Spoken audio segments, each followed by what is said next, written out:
What forces are expected to help the U.S. economy strengthen in 2017, Roger? Just to keep it in perspective, which the U.S. economy, even before the election, was in good shape. I mean, it was at full employment. The unemployment rate have come down to pre-recession levels. We have seen healthy levels of job growth. The consumer sector has been really strong, even over the last 2 years, I would say. And the government, basically the fiscal side that has been kind of a drag for a couple of years, have gone into neutral, right? We have seen government spending starting to normalize. But on top of that baseline that gives us our trend growth of 2%, we had to consider the potential for fiscal stimulus and for some of the fiscal policies that are being debated now.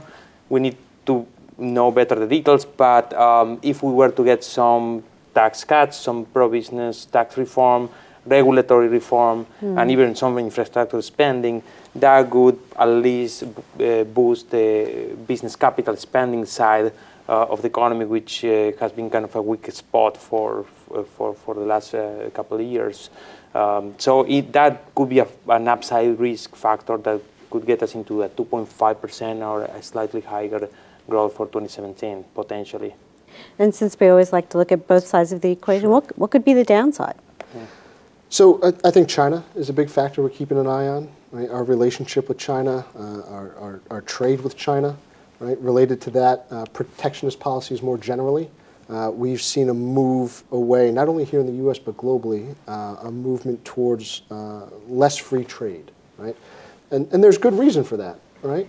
Free trade from an economic perspective, it doesn't lift all boats equally, right? There are going to be some winners and some losers when you do have a global economy such as ours, and we've seen a bit of backlash for that. We've seen that play itself out in the UK referendum on Brexit. We've seen it play out in the U.S. election. So more on that to come, and we have to keep an eye on how those policies evolve. And I think policy uncertainty more broadly is a concern that we have, not the least of which is around monetary policy. Right? Monetary policy has been carrying the load here in the United States and globally for the entirety of the global financial crisis and the recovery from the global financial crisis. So at this point, we're now entering an era where you could see some support from fiscal policy, right? Does that play out the way that policymakers intend? We have to wait and see. So we're keeping a very, very close eye on it going forward. Peter, we get this level of uncertainty in the United States. We have the level of uncertainty in Europe with respect to the Brexit and some potential anti-EU backlash. And the markets tend to be more volatile in periods of greater uncertainty, either fiscal or monetary.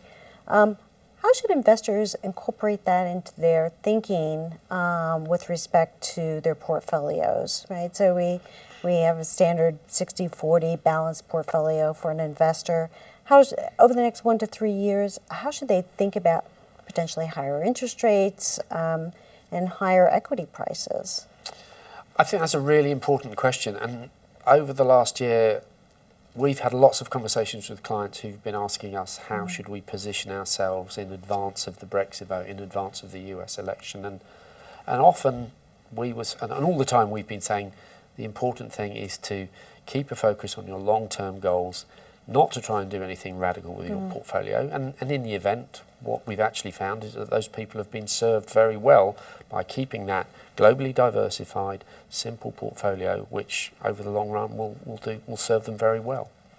If your investment horizon, your goals haven't changed markedly, we don't believe there's cause for a significant change in your strategic asset allocation. Your strategic asset allocation is for the long term.